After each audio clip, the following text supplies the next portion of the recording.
what's one thing that's kind of maybe not so much a check mark, but one of the staples of security that you think is broken, and yet the leaders within the organization just can't admit it for fear of, admitting fault to something or something that across the board needs to be revamped?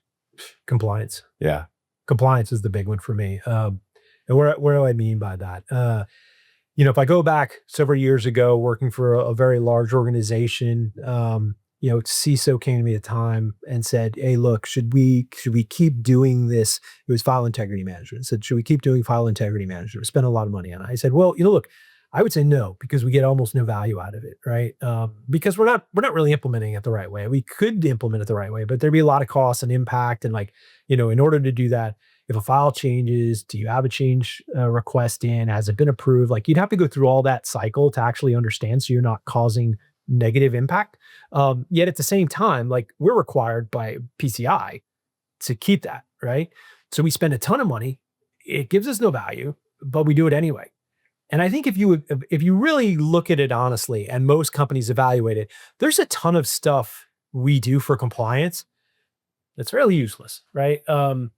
And I mean useless in a very high level way. Like, yes, do we get some value out of it? Sure. Is it the most bang for the buck? Maybe not, right? And has technology moved where the compliance needs haven't kept up to that? And so, again, if you run a really good security program, compliance should come out of that natively, right? But just because something's written in a compliance guideline or doctrine or regulation doesn't necessarily mean it's the best thing for your organization.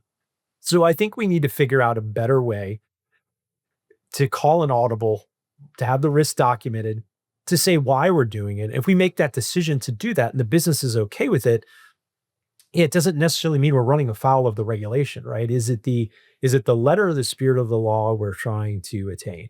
And I think it's a double-edged sword for most people in security.